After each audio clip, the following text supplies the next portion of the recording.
Assalamualaikum warahmatullahi wabarakatuh. Selamat siang anak-anak.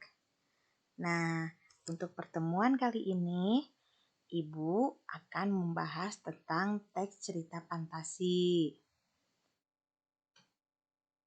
Nah, sebelum lanjut ke teks cerita fantasi, Ibu akan menjelaskan tujuan pembelajaran dari teks cerita fantasi tersebut. Tujuannya yaitu setelah melakukan kegiatan pembelajaran teks cerita fantasi, yaitu peserta didik diharapkan bisa menelaah struktur dan kebahasaan teks cerita fantasi yang dibaca dan didengar dengan tepat. Yang kedua yaitu peserta didik diharapkan dapat merinci struktur dan kebahasaan teks cerita fantasi yang membuat bangga dan memotivasi dari berbagai sumber yang dibaca dan didengar. Nah, yang ketiga yaitu peserta didik diharapkan dapat menyimpulkan karakteristik bagian-bagian struktur yang terdapat dalam cerita fantasi secara tulis. Dan yang keempat yaitu peserta didik memperbaiki cerita fantasi dari segi dan kalimat dialog, kesalahan tanda baca secara kreatif. Baiklah anak-anak. Nah, sebelumnya Ibu ingin menjelaskan apa itu cerita fantasi. Nah, kita lihat di sini struktur pembangunan teks cerita fantasi. Cerita fantasi yaitu salah satu genre cerita yang sangat penting untuk melatih kreativitas. Nah, teks cerita fantasi adalah bahan tertulis yang berbentuk karangan atau tulisan untuk menuturkan, menggambarkan, atau membayangkan berbagai perbuatan, pengalaman, dan kejadian berupa angan-angan, hayalan, imajinasi, atau rekaan belaka. Dengan kata lain, hal-hal yang tidak nyata atau fiksi. Jadi pada intinya cerita fantasi itu adalah cerita yang berupa hayalan atau karangan yang tidak nyata atau fiksi.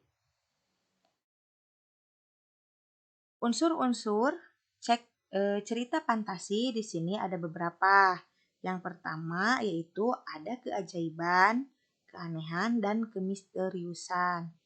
Teks cerita fantasi yaitu cerita fiksi berjenis fantasi atau dunia imajinatif yang diciptakan penulis.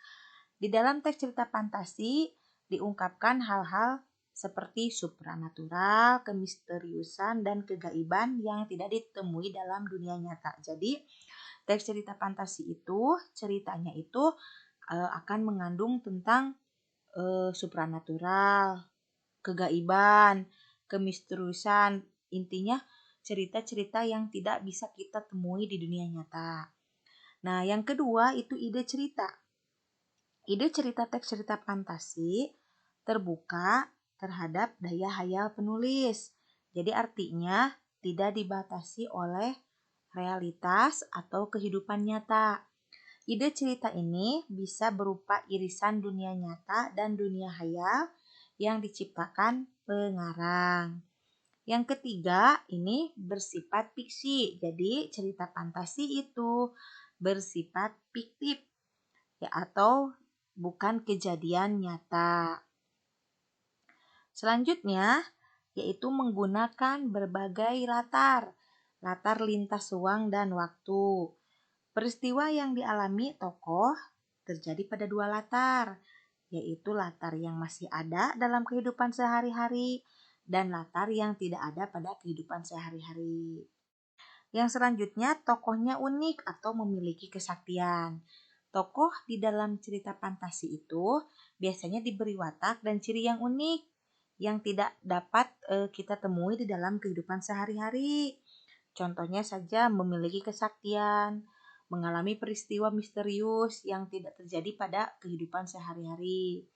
Contohnya misalnya kita pernah melihat film Harry Potter. Nah, di situ kan di dalam film Harry Potter itu tokohnya memiliki kesaktian. Nah, itu termasuk ke dalam cerita fantasi.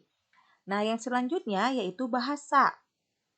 Penggunaan bahasa yang digunakan variatif, ekspresif, dan menggunakan ragam percakapan atau bukan bahasa formal.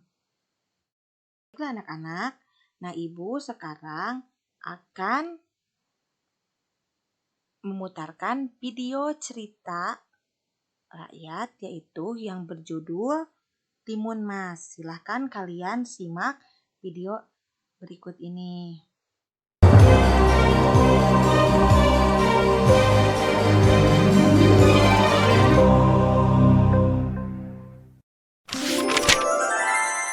Timun Mas. Pada zaman dahulu kala, hiduplah seorang perempuan tua bernama Mbok Serintil. Dia hidup sebatang kara, tidak punya keluarga. Setiap hari, dia mencari kayu bakar di hutan untuk dijual ke pasar. Uangnya hanya cukup untuk makan sehari-hari. Namun bagi Mbok Serintil, itu sudah lebih dari cukup karena dia hidup seorang diri. Mbok Serintil sering kelelahan karena umurnya yang sudah tua. Siang itu, Mbok Serintil melepas lelah di sebuah batu besar di tengah hutan sambil melamun. Dia menghayal seandainya dia punya seorang anak, tentulah pekerjaannya lebih ringan karena ada yang membantu.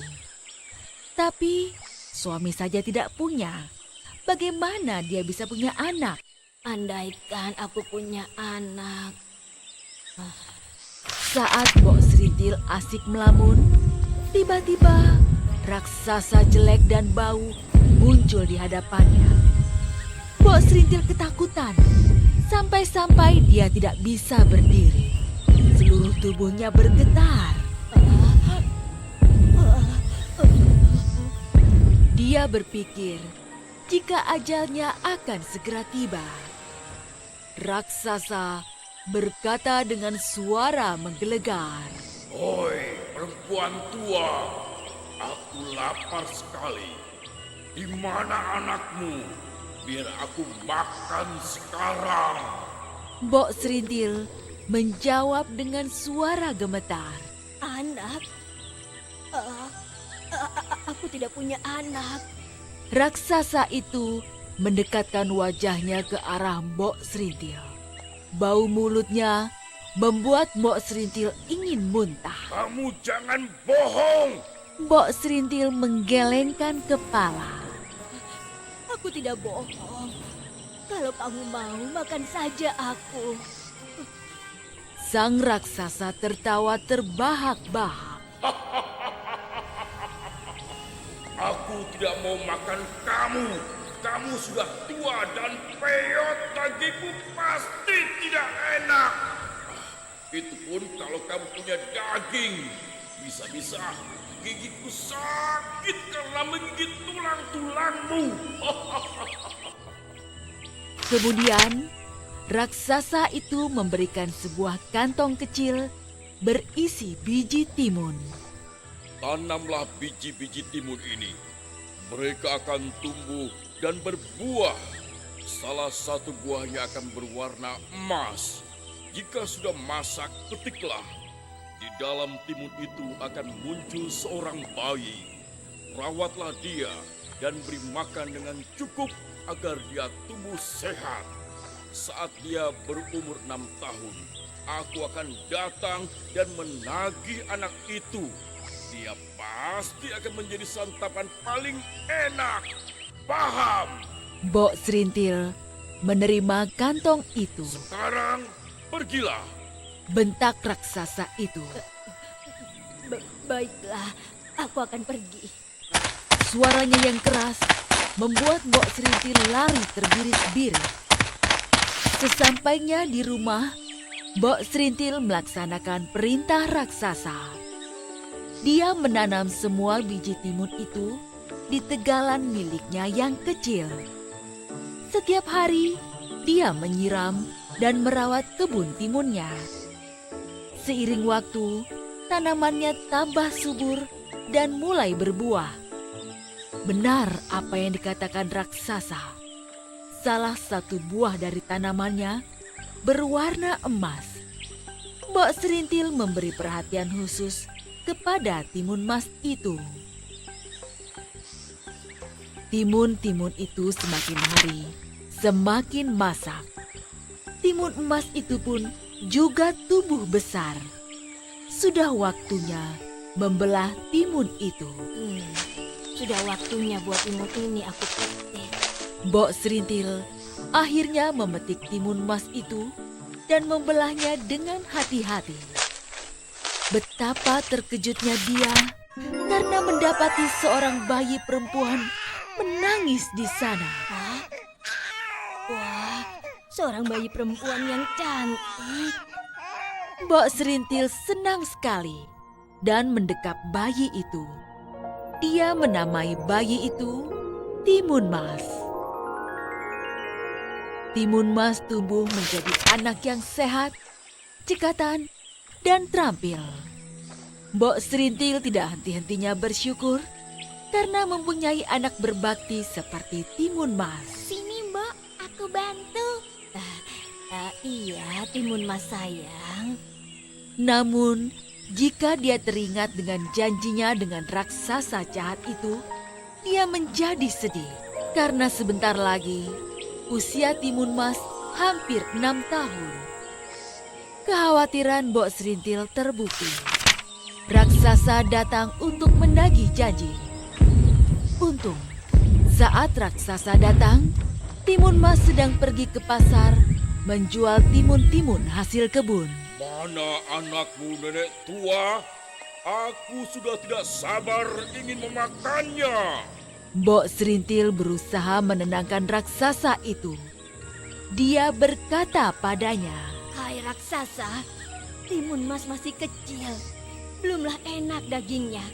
Datanglah 2 tahun lagi. Pastilah dia akan jadi santapan yang lezat. raksasa itu setuju dan berjanji akan datang 2 tahun lagi. Baiklah, awas ya. Aku akan kembali 2 tahun lagi.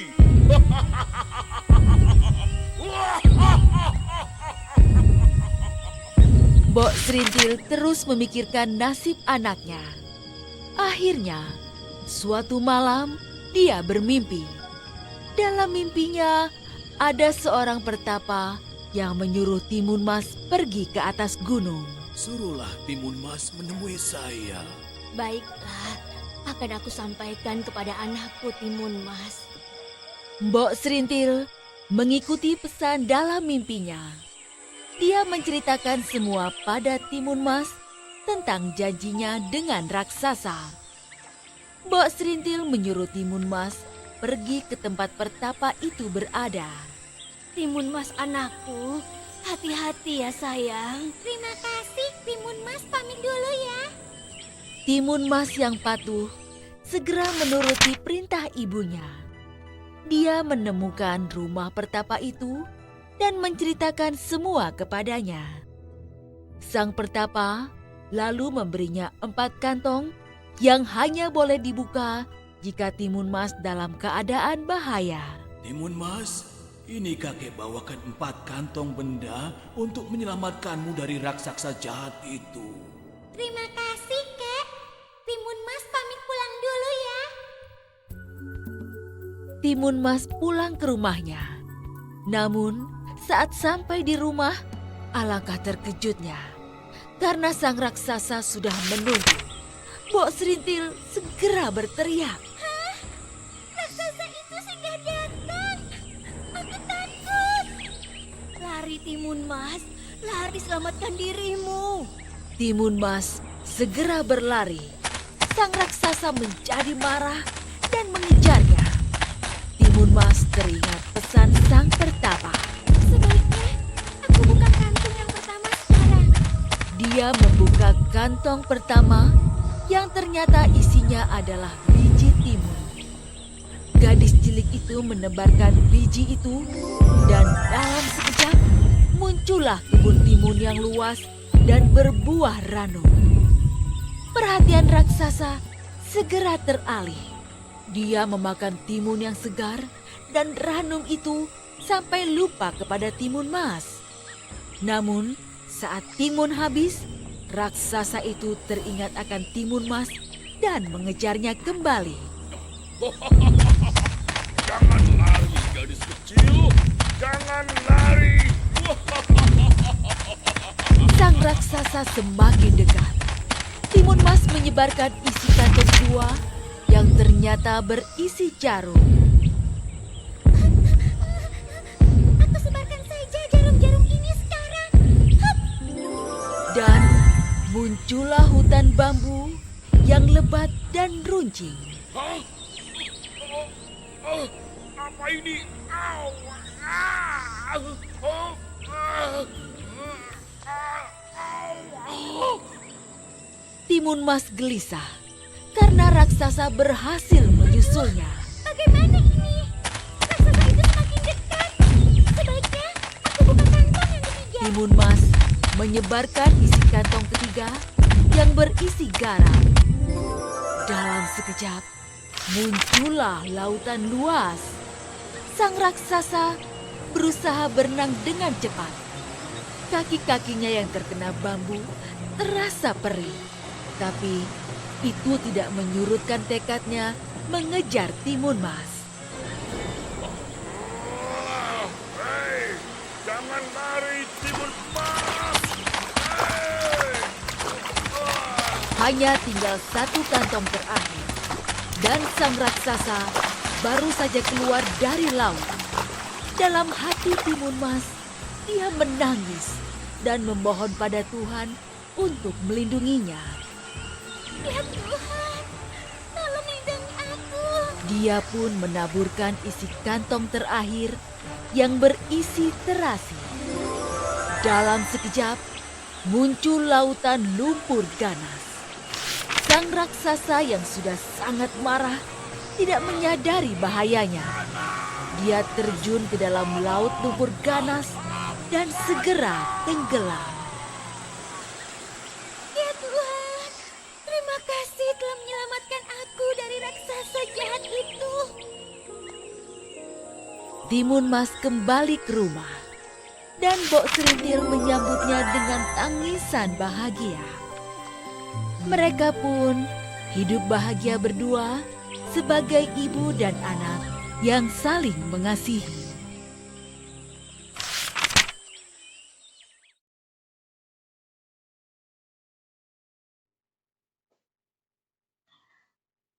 Nah, dari cerita Timun Mas itu, kita dari cerita Timun Mas itu kalian bisa menyimpulkan struktur dari cerita itu ada orientasi, komplikasi, dan resolusi. Orientasinya itu yaitu terdapat di bagian awal, yaitu di sana menceritakan seorang janda yang mempunyai anak dan saat pergi ke hutan ia didatangi oleh raksasa yang memberinya biji timun. Akhirnya raksasa itu mengatakan kalau ia akan mempunyai anak lewat biji timun tersebut. Nah, komplikasi di sini adalah munculnya permasalahan dari masalah yang biasa sampai akhirnya ke masalah yang kompleks ya. Nah, di sini yaitu ketika si Mbok Srini pulang dan menanam biji timun itu, setelah biji timun itu tumbuh berbuah warna keemasan, ia membelah buah tersebut dan kaget karena isinya berisi bayi perempuan.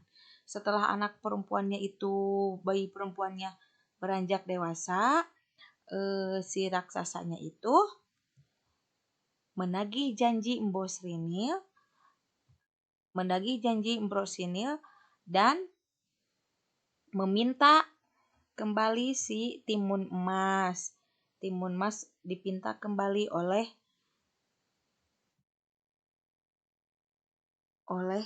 raksasa tersebut.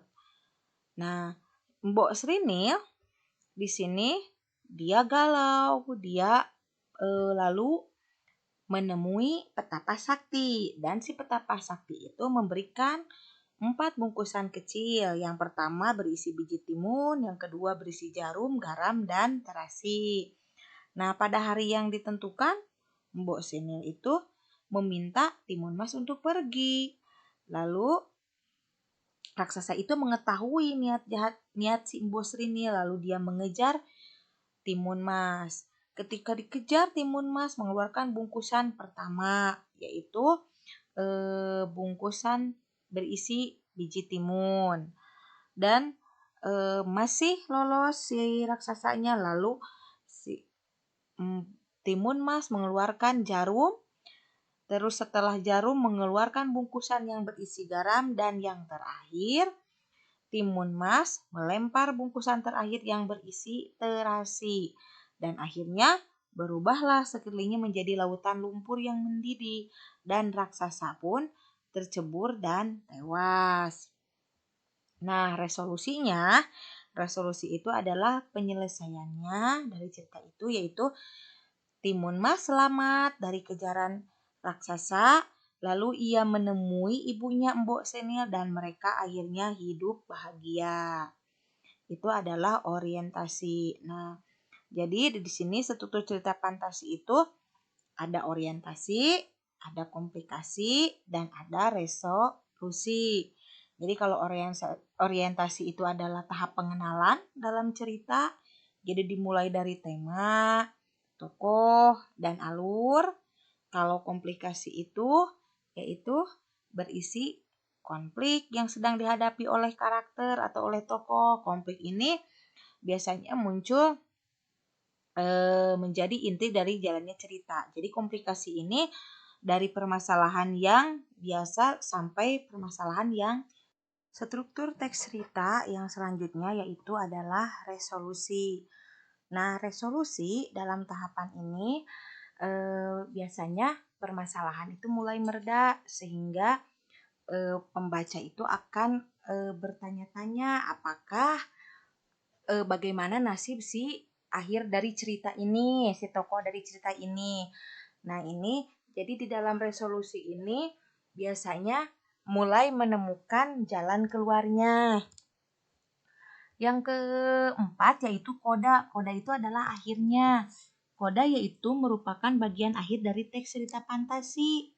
Pada bagian ini cerita fantasi biasanya ada yang berakhir dengan bahagia dan ada juga yang berakhir dengan kesedihan. Selanjutnya yaitu jenis-jenis teks cerita fantasi. Berdasarkan kesesuaian dalam kehidupan nyata, cerita fantasi itu dibagi menjadi 2, yaitu ada cerita fantasi total dan cerita fantasi irisan. Nah, kalau cerita fantasi total di sini yaitu cerita fantasi total itu berisi fantasi pengarang terhadap objek atau objek tertentu. Jadi pada cerita ini semua yang terdapat pada cerita tidak terjadi di dalam dunia nyata. Misalnya, contohnya tadi kan kayak film Harry Potter, itu kan tidak terjadi di dunia nyata karena menceritakan tentang penyihir ya. Sedangkan cerita fantasi irisan yaitu cerita fantasi yang mengungkapkan fantasi tetapi masih menggunakan nama-nama dalam kehidupan nyata. Jadi masih menggunakan nama tempat yang ada di dalam kehidupan nyata atau peristiwa yang pernah terjadi pada dunia nyata. Itu perbedaan antara cerita fantasi total dan cerita fantasi irisan. Kalau cerita fantasi total tidak terjadi di dalam dunia nyata, tapi kalau cerita fantasi irisan itu masih menggunakan nama-nama tempat atau misalkan nama-nama orangnya itu ada di dalam dunia nyata.